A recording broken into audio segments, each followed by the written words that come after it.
Yes, done. Lovely. Sorry. I shall press record and over to you. Oh. Already did. Oh, you've already It's recorded recording. it. Lovely. Okay, it's recording, Michaela. Off. Over to you. All right. Well, welcome everybody to this, what is it? Is it the 8th or 9th session? Well, to this session about the API training. Thanks for sticking with us for all of this time. And I will start as usual by showing you a couple of slides, summary of what we've done up to now and what we'll be looking at today. Right, so the title of the training today is Deep Dive into the DSL language. So over the past few weeks, we've seen that a number of things you can do with the API in terms of applications mainly, which means putting together different API calls, different steps to the purpose of carrying out some meaningful scholarly analytics analysis. So we've seen analysis of patents on Tuesday. Simon was showing us how to do interesting analysis of grants. We looked at research organizations and other things over the past few weeks. And I think that kind of gives the idea of what people do with the API normally, which is essentially carrying out some more sophisticated analysis that the web app wouldn't allow you to do simply because it wasn't designed for that. So the API gives you that flexibility. We've also seen the many different ways can be used to access the API, starting from the Dimensions web app, the page, the web form where you can test out queries. You can also use a third-party software like Google Sheets, Tableau, Click in order to query the API. But obviously, the richest way of doing things with an API is by far using a programming language. And so over the past few weeks, I think you probably heard a lot about dplyr, the Python library we have been using because we've been using Python a lot in the past. I'm actually really happy to say that there is a couple of R libraries now out there. Dimensions R, I think, is the most mature one. And there's another one called R Dimensions that I found out about yesterday. They're from different persons. And that's great because this stuff is open source, it's kind of community driven, and it's really a pleasure to see this happening. So I know some of you are probably much more used to R than Python or other programming languages, so please have a look at these libraries. And by the way, the Dimensions R library author, he's a professor at the Naples University in Italy, and I was just talking to him yesterday, and he's agreed to give us a demo, to give us a walkthrough of the library as part of one of the next sessions. And I can't remember exactly who asked for this, but hopefully you can hear it or someone will tell you. And so we're very looking forward for this Professor Massimo Aria to give us a talk over the next few weeks. Right, today we won't be looking at any of these specific ways of accessing the API. So it will not be about Python or R or anything like that. We kind of take a step back and look at the DSL language itself, essentially the API language, which is, just let me remind you, is a language that we developed thinking of analysts.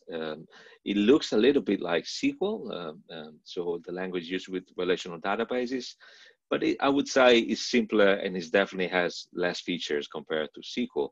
But we wanted to keep it simple exactly because a lot of our users, they're not really developers, but maybe they are closer to the domain, the scholarly analytics domain. They understand the real problems people are trying to solve. So it's really good to give them a language which is English-like and allows to formulate interesting research questions in a way that a computer can understand. So today we'll be focusing on the basic building blocks of the language. And I hope this is going to be useful both for newbies, for people who's never used the language before, and also for experienced users, because there's always some aspect or smaller feature of the language that you may have never used before. There's a bit of an outline. So this kind of corresponds to what you would find in the documentation. And actually what I've done, I've taken the language part of the documentation and I've turned that into a Jupyter notebook. And then I made some changes and some adaptations. I added some more queries, but basically I'm following the same structure. So we'll be starting from the basic query syntax, then moving on to full text search, the different kind of Boolean operators and other operators you can use in full text. Then we'll look at filtered search, so essentially using filters. We'll have a quick look at searching for researchers, because that's a little bit of an edge case in all of this. And then we'll be looking at returning results, the difference between sources and facets. And finally, we'll be spending some time on aggregations and indicators, which is quite a powerful feature the API has, because it allows to calculate on the fly a lot of metrics information that can be very handy when it comes to producing statistics or charts you want to show to your colleagues. Right, so as you can see, there isn't a public URL for the notebook I'm going to be showing you today, but it will be very soon. At the moment, this is simply a Jupyter notebook on my computer. I'll be sharing the details of this, and I'll be putting it in the as part of the API lab later today. So let's start. As I mentioned, this is not Python specific. Of course, I'm using Python here simply because it's the environment I use to launch the queries, but we're not doing in here anything which is, really about manipulating data in Python. I will be primarily using this magic command, which is kind of a shortcut for launching a query to the Dimensions API. And then we'll be looking at specific queries.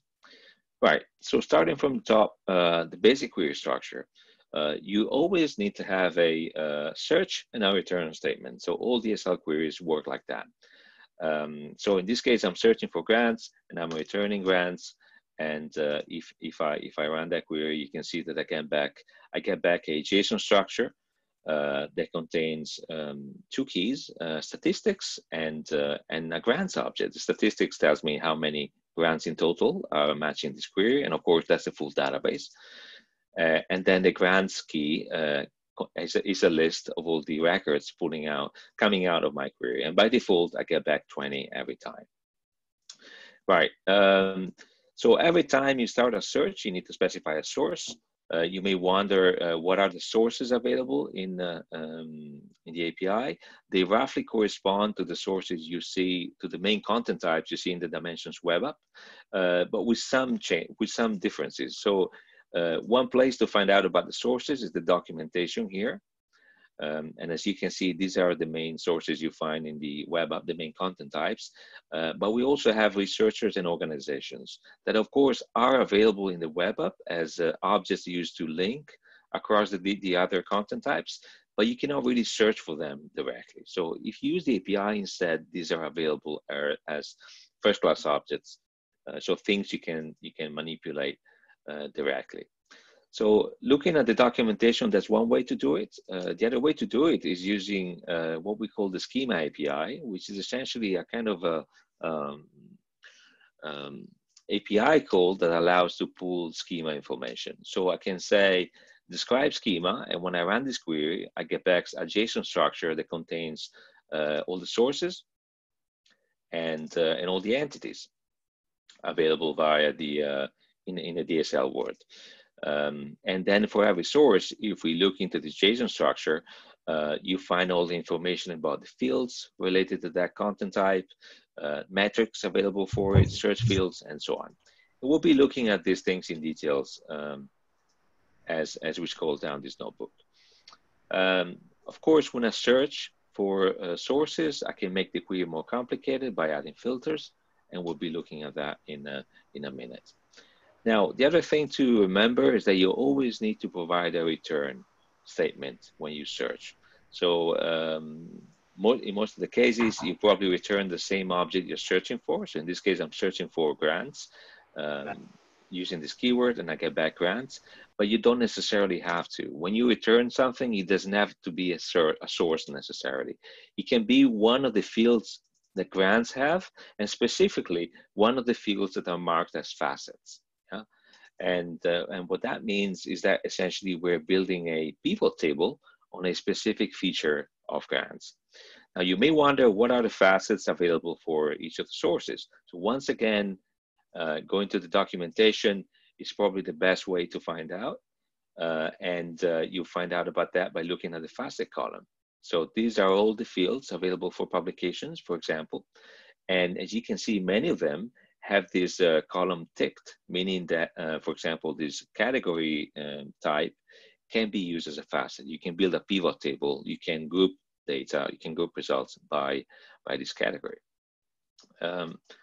You can also look at these facets programmatically, again, using this describe schema API call. So here I just call the API call, and then I say, for grants specifically, return all the fields that are marked as is facet. And there we go. These are all the facets fields we have in grants. Right, so that's a very, very high level overview of a DSL query. It's always a search, source, and return either a source or a facet. Right, so the next topic, which is, I would say, often a bit neglected, is full text searching. Of course, most times people would do a full text search, meaning they use some keywords to get back some results. But the thing is, full text searching contains a lot of powerful features that are not always used. For example, wildcard searches or proximity searches. And I know many people who actually use them a lot, and they can get, they can essentially refine their API queries a lot simply by becoming power users of these features. But then I also know a lot of people who normally don't worry about those, and they are happy enough just by putting in a simple keyword, like in this case. So here, for example, I'm searching for publications matching this the string Apollo 11, and I get back a pretty large number of results. Now, every time you use full text search, you can specify exactly what part of the full text you want to search in, and you do that using this in search index syntax, right? And once again, using this programmatic schema information, we can pull out all the possible search indices for publications. Now, if you don't want to do it this way, doesn't matter. All of this information is always available in the official documentation. So specifically here for publications, these are the search indices available. And what this means is that you can search for a keyword only in the title and abstract, in the full data, so in the full document. In this case, though, the full document is well cleaned up. For example, if there are special keywords or words with special characters, they're stripped out. But in some cases, for example, if you're looking for chemical compounds or some scientific term that needs to be matched as is, you can use this other index, full data exact, which is essentially where we do not touch any of the we don't touch the text at all. And then you can also search in the authors, for example, of publications only, or in concepts that are kind of keywords we extract from publications, and they allow to perform a more refined keyword search. Right. So here's an example, for example, of searching in grants in title abstract only.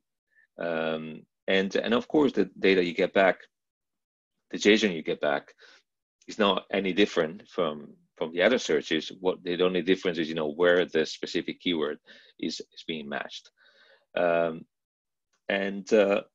Right. Okay, so we got full data, title only, title abstract only, and investigators. As I mentioned, there is a special index for authors, and we'll be looking at that as a separate section later on. Because of course, searching for authors or searching for persons in general is a very common activity. So essentially what we've done in that case, we've taken all of the authors, all the persons information from grants, clinical trials, publications, and so on, and we put them in a specific bucket so that you can have keyword searchers specifically in that bucket. And there are special rules when you search for authors. As you can notice here, I'm searching for a specific, well, I have quotes around the name I'm searching for, and that always have to be the case. So this specific index only accepts this format, meaning that I always have to put in a name and a surname. So these searches have to be quite specific when I use the author's search index. So we'll be looking at that in a minute to see what are the other options in that case. Right, so after specifying the search index you want to be using in a full text search, one can put in the specific search term or the list of search terms you want to be searching for. Now, the very first thing to mention here is that there's a massive difference if you use quotes or not. So if you do not use quotes, so for example, here I'm searching publications for machine learning without quotes inside the search string, it means that any of these two words can be matched, right? You have to think of this as kind of an OR query. If instead I use quotes, that's an exact search. And I think people in general should be quite familiar with this notion. But of course, it will make a pretty big difference. The other thing to remember is that if you have special characters in your query, they have to be escaped with a backslash. So it doesn't matter whether you're using Python, R, or any other platform, these special characters need to be escaped. And we see this all the time, popping up as an error. You know, people come back to us saying, "Oh, we get this error. We can now run this query," and very often it's because that there are special characters in there that are not interpreted by the DSL correctly. Right. Then within a full text search, you can use a number of operators to specify exactly the different keywords you have in your search, exactly how they should be matched. So you can use the kind of standard Boolean operators like and, not, and or. So for example, you can say find any of these two keywords, or you could say find documents that match both of these keywords, right? You can also use plus and minus to indicate that certain keywords have to be there or don't have to be there. So in this kind of query here, for example, I'm saying search all publications where either dose or concentration as a keyword appears, and Africa must appear, but not malaria. So simply by using this plus, minus, and an or, you know, by trial and error, you can easily come up with a very complex set of conditions to match only the documents you are interested in. And that's, I think, what a lot of power users get to after a process of essentially trying out different queries and different variations on the same list of keywords they are interested in. Now, another small variation on this pattern is to use wildcard searchers. So in this case, you can use a star symbol to indicate that not just the root of a word should be matched, but any other words starting with that pattern. So in this case, the star would match anything like Italy, Italian, Ital, whatever. And so that can be really handy if you know that a search term you're searching for can have different spellings, or it can be written different ways. So using star in that case essentially increases the set of results you get back. Together with star, which essentially stands for an arbitrary number of characters, you can use also the question mark character. In that case, that would match a single character. So if here I replace star with question mark, most likely the only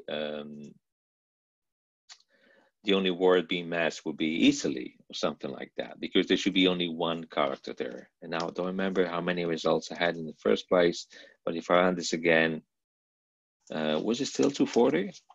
Okay. Oh yeah, it's less. As expected, in this case, I get less results. Right, another feature of full text search is called proximity searches. So in this case, I can essentially put in two keywords within a quoted phrase, and using the tilde character, specify how far apart they should be at most, right? So this can be really handy, for example, if you have a phrase you want to search for, but you know that not always that phrase appears in the same form. You know, there could be other modifier keywords before or after each of the two words composing, or each of the words composing a phrase. So by using this proximity search, you would match all of those different instances. And of course, you know, this can become pretty powerful if you combine it with any of the other Boolean operators out there. So in this case, I'm searching for digital humanities, where the two words, they could be 5 words apart maximum, and also ontology, but making sure that the ontology keywords should be there all the time, right? All right. Okay, I think the final feature of full text search is terms boosting. In this case, if I have a set of keywords that are relevant, but some of them are much more relevant than others, instead of just saying using plus and minus, but essentially which would mean something different, because plus and minus means include this word and do not include this other one. In this case, I can essentially specify essentially how important is one keyword as opposed to the other. So in this case, I'm saying formal is 4 times more important than model. And that essentially is transformed into a database query where documents that have a lot of appearance, where formal as a keyword has a higher score, they will be boosted and they will be returned more often than documents that don't have formal appearing so often. And once again, this is the kind of thing that needs to be tried. You know, it's hard to determine in advance, you know, what results you get. And so there's, of course, a lot of variations depending on the research area you're looking at, and whether it's publications or grants. But by playing with these different parameters, you know, people will normally get to a stable version of a query format that can be can then be used over and over. Now, term boosting can also be used with phrases. So in this case, I'm searching for 2 exact phrases, formal model and in the Marriott system, and I'm just saying that I want formal model to be matched more often, 4 times more often than the second phrase. Right, so that's all in terms of full text searching, essentially searching for keywords for full text once you have keywords. So the other essentially main way of using DSL is to use field searching. In this case, you would take any of the fields available as part of a source definition. Essentially, sources are things like publications, trials, grants, patents, and so on. And you can filter on these fields. So once again, by looking at the source documentation, you will get this full list of fields available. So for example, here we're looking at the fields grants have, a lot of category fields. We have the kind of, you know, classic metadata like date, DOI. We have information about funders, about citations. We have information about the authors. Some other categories here, open access information, and so on. And so all of these things can be used as filters. We can also look at the filters directly from your programming language by using the describe schema API, just like before. And this is what you would get. You would get essentially a data structure where you have a source column, and then for each of the fields, information about what data type it returns, human readable description, and then metadata on whether it's a filter, it's a facet, or it's an entity. And an entity, I'm not going to get into that too much, but just take it as a structure field. So for example, research orgs is an entity because every research organization can have a name, an ID, and other features, but research orgs are also a field within publications. Right, so this is the full list of fields. So how do you combine fields information within a query if you want to use them as a filter? So just like in SQL, you use the where keyword. Yeah? So in this case, I'm searching for publications, saying where the field type equal book. And essentially, I get only publications, I get only books out of this query. I can, of course, combine a where clause, the filter clause, together with a full text search. So returning only books where the malaria keyword pops up. And I should mention that when you do this, normally we first filter by type internally. So we first essentially take out all the books, bring in all the books in the results, and then we filter the books we found using the malaria keyword. Just if you really want to know how this works internally. Right. So when you use filters, you can, of course, use an operator like equal to say, I want things that are this. But there are a couple of other shortcuts that can be used. For example, if you have a list of things that can be that you want to match. Now, works with either numbers or strings. Numbers primarily with things like years, for example. So in this case, I can just say, give me all grants within this time frame. So you would put, you could either put a list of years as numbers separated by comma, or in this case, there's another shortcut, which is the colon sign, where that essentially stands for, represents a range of numbers. So this will match everything between 2010 and 2015.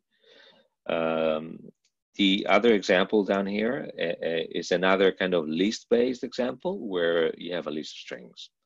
So in this case, I will get all grants matching this keyword, malaria, and matching any of these research organizations' name. So when you have a list like that, that is implicitly taken as a NOR kind of query. So if any of these grants have to do with these research organizations, you will get back results for them. Now, with the filters, quite nifty feature here is the count. I think it's called internally a filter function. And essentially, this allows to do a count operation directly on a filter. This is not available in many places. And once again, the documentation will tell you where it can be used. But most notably, this is available with researchers and research orgs in publications. So by using the count operation, what you can do, for example, is to use a filter essentially to count how many times an object appears and to use that directly in a query as a filter. So what does that mean? Why is that useful? So for example, here I'm pulling out publications matching the specific keyword, but only the ones that have to do with more than 5 distinct research organizations, right? So that means that these publications have a lot of collaborators. So this is essentially a really handy way, and I think Simon actually is planning to say more about this next week. It's a really handy way of digging into research collaborations, because you can easily pull out publications where there is more than one organization involved. You can do the same with researchers. So in this case, I'm pulling out all publications that have more than 50 researchers. So essentially publications with a lot of authors. And so these count operators, they're not available in many places, primarily in publications with research and research orgs, but they're a really powerful mechanism of analyzing essentially collaboration patterns within publications. In this case, for example, I can count how many publications have more than one researchers. I can also count on research organization counters. So in this case, for example, I'm counting how many publications are the result of an international collaboration, because there's more than one country involved, right? And equally, I can have essentially via a simple query, I can determine how many publications are that represent domestic collaboration, because there's only one research organization involved. And of course, these are just query templates. In the real world, you probably want to filter things in many other ways, by journal, by keywords, by having a very complex full text search. But then you can always use this kind of snippet here to have a quick overview of the domestic collaboration, for example, as opposed to the international collaboration. Right. Now, filter operators, these are essentially ways of combining filters together. We've already seen, equal and major and minor. I think that's pretty obvious. So with the years, I can say major and minor instead of using the list I was showing you earlier. There's a couple of them, though, that are probably worth mentioning.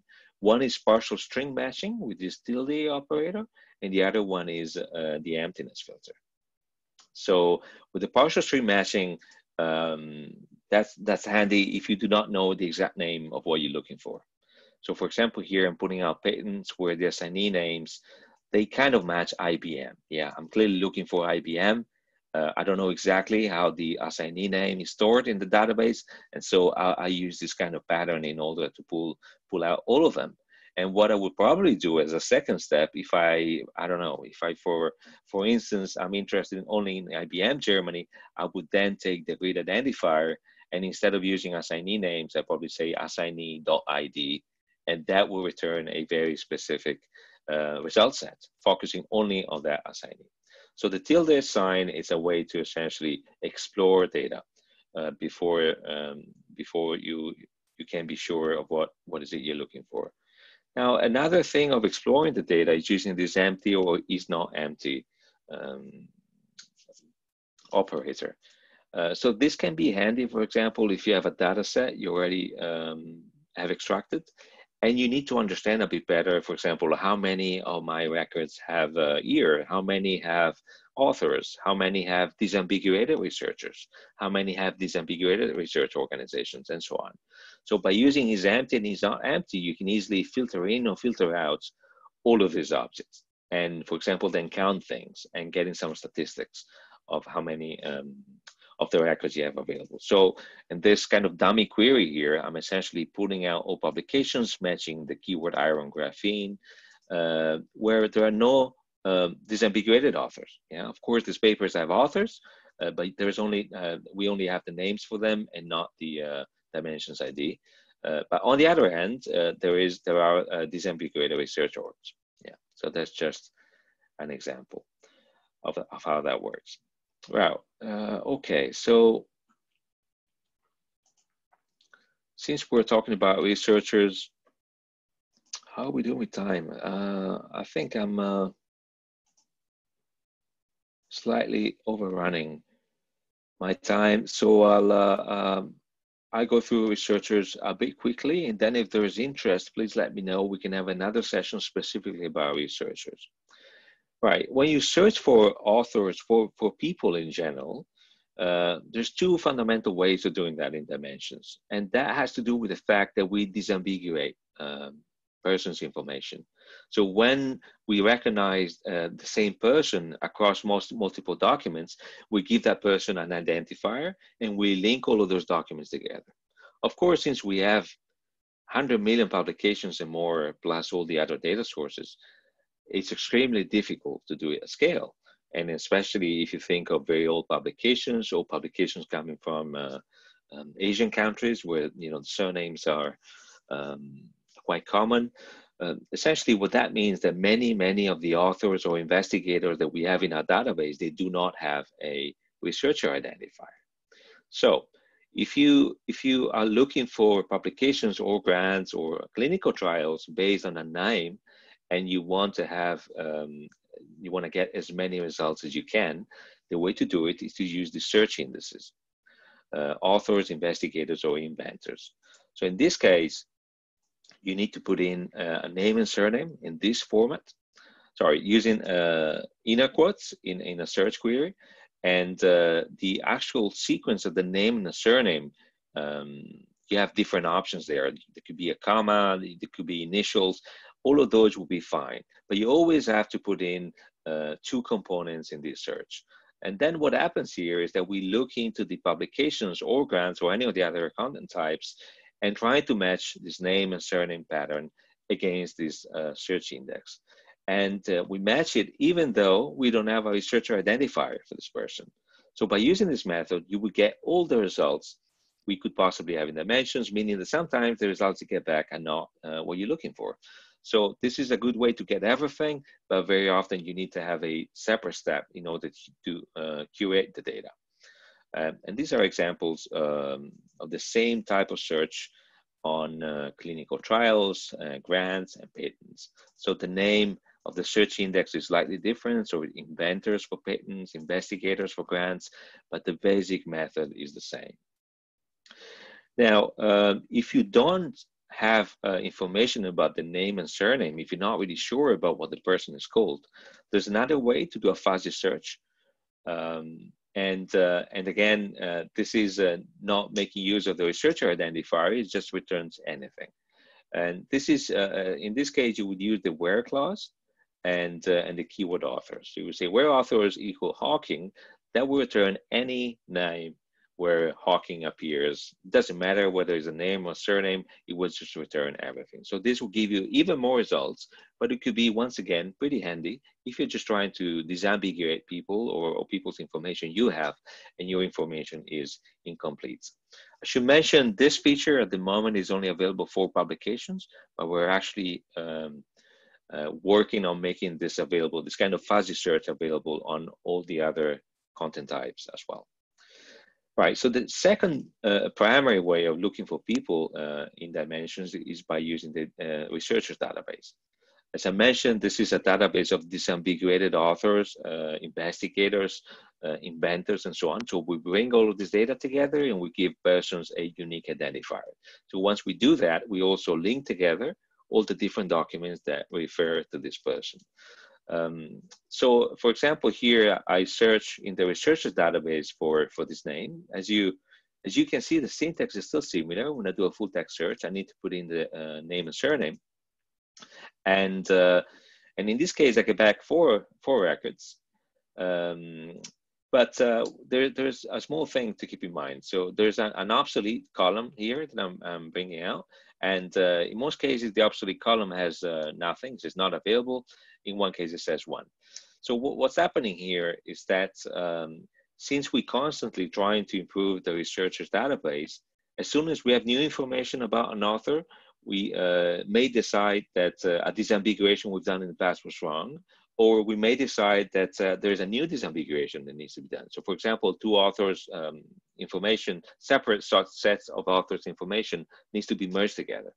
So when that happens, essentially, we link different researcher IDs together, and we keep one as the official one, and we essentially make the other ones obsolete. So the reason why you find obsolete records in researchers, so these are records that are not useful anymore, is because we want to keep the database backward compatible. Yeah, there might be some other records somewhere else in the database that still points to this identifier. So we want to make sure there are no dead links, essentially. Or maybe you have full data for researchers 6 months ago, and your data still has that old identifier. So we want to make sure you're always able to come back to our database and be able to resolve and update your researcher identifiers. And you would do that by essentially looking into another field called redirect for researchers that points to the most recent identifier for a research.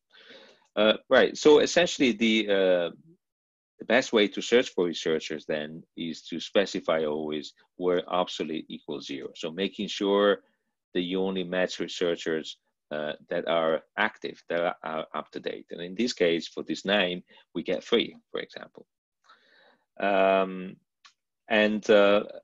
Yeah, if you use the researchers database, there's a number of other fields that can be used. So for example, you can focus on last name and first name. So the researchers database gives you a few more options.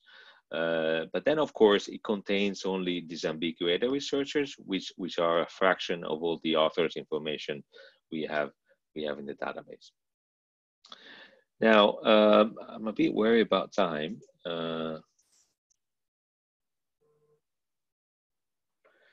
I will do return result quickly and then jump to aggregations, and then maybe we can talk more about aggregations another time. Right. As I mentioned at the very beginning, every query needs to have a search and a return statement. You can return either the same source or a facet, but the nice thing is that you can return multiple things by the same query. And this can be really handy, for example, if you're building some dashboard based on the results of the query and you just want to get all the results you need in your dashboard in one go. Yeah. So you can, in this case, I'm returning funders, research orgs, and year. And this is the JSON you get back. And for each of these items, I have essentially specific records coming back. The other nice feature here is that you can specify exactly what fields you want back from a query. And you do that by listing the fields in square brackets with a plus sign. This is actually what we suggest people to do whenever they can. There's another quicker way to do things, which is using field sets, so-called field sets that are a bit like shortcuts. So instead of specifying the fields names, you can say things like basics or extracts or all. And in that case, well, as the name suggests, we have mappings between a set of basic fields and these basics keywords, and that's what you get back. Now, the only problem with this approach is that sometimes fields that get deprecated and they cannot be fully updated in the field sets. So you may be getting back fields that are not up to date anymore. And the other thing to keep in mind is that if you're building an integration with the API, by using things like all or basics, you may be getting fields that you do not need. So it's always much better to have a think about the data you need to get back and be very, very specific. You may make your application faster, and essentially it will save time in building your data set and so on. Right, so we got now to returning facets. So you have your query, you search for something, you can return the same object you search for, the source, or you can return a facet. So facet is essentially like a pivot table or a group by operation. So in this case, for example, I'm returning all the research organizations that have to do with publications matching this keyword. Yeah. When you return facets, by default, there's always a value called count present that will tell you exactly how many of these research organizations are matched when you look at the publications on coronavirus. You can, of course, return as many facets as you want as part of the same query. You can even return facets as well as the source. All of that is fine and allowed. You can even customize the name facets are named when you return them.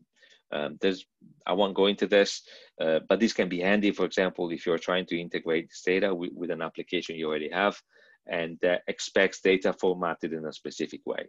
So in this case, the facets, they're all coming back grouped within a top level JSON key called facets, yeah, that could have any name.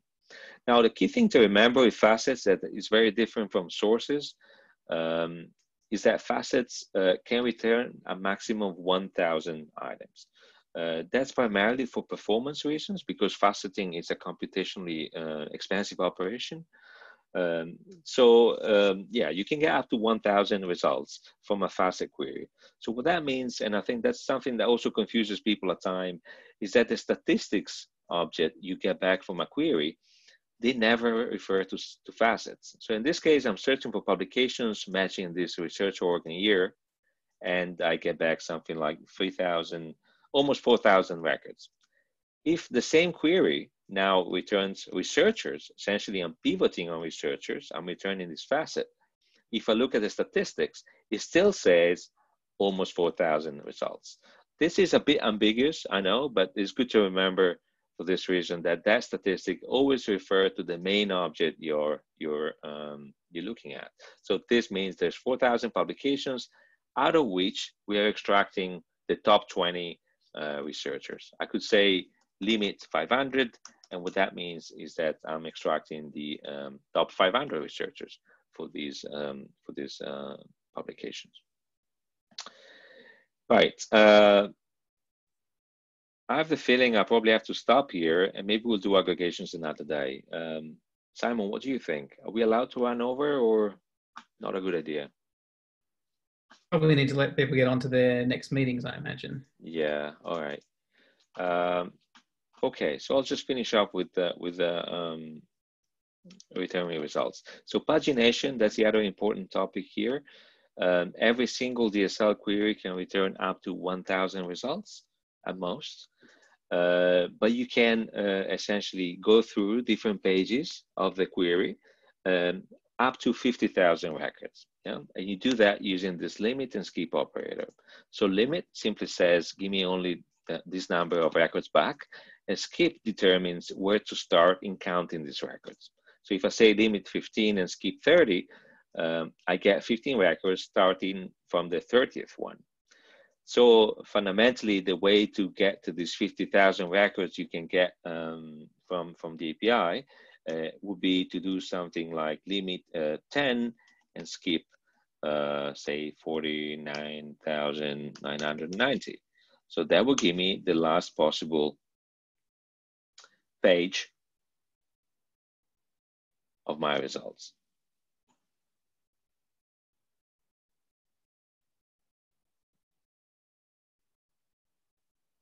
Oh, clearly this is taking a little bit.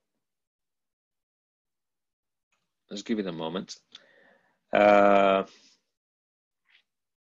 So for those of you who use R or environments other than Python, of course, if you want to pull a lot of data, this is the sort of operation that you have to automate in some way, essentially modifying the numbers in the limit and skip operator so that you can get through all the different results. So here in my statistics, I get my offset, essentially where the count started. I get 10 records. And of course, there are millions and millions, well, 100 million and more records available, but only get the last 10 of my 50,000 results I can get at most. And finally, we have sorting. You can sort by any field using your filters. So for example, title or year or dates. By default, if you do not specify what to sort by, it will be sorting by relevance. And that's an internal kind of score that has to do with essentially how documents match the specific keywords you're searching for. So that's one way of sorting. The other way of sorting is if you include an aggregation, you can use that as a way of sorting. And we can look at that in a minute. So in this case here, for example, I'm returning time cited and I'm sorting by time cited. That gives me the number of citations per publications, and this query gives me the top. Well, it would have the most cited publications at the top. In this other case, I'm using another filter, another field on publications, which is recent citations. It's the number of citations in the last 2 years. And again, I can essentially sort by recent citations as a way to get the most cited publications at the top. Quick example about aggregations. Aggregations are essentially calculations that can be done on the fly on publications or other sources. And they have to do, for example, with the median all-metric score. Every publication has an all-metric score. We want to look at the median value, at the arithmetic median across all of them, or the average recent citation ratio across all the publications. So when you use this aggregate operator, so essentially when you do this extra calculation, these calculations are also available as a way to sort your results. And that can be really handy, for example, if you're focusing on one specific metric of this type, in order to just focus on the top results. Right, so the next section was specifically about aggregations, and I think it's better if we just do it some other day because we're running out of time. And so I will just stop here. I think people are already running away, so I don't think there will be many questions today. Am I right?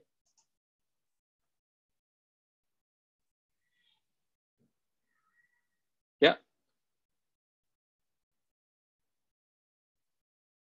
Okay then. Thanks everybody for the attention. Please get in touch with us if you have specific requests or other things you would like us to talk about, and see you next week. Thanks, Michaela. Thank you, Michaela. All right.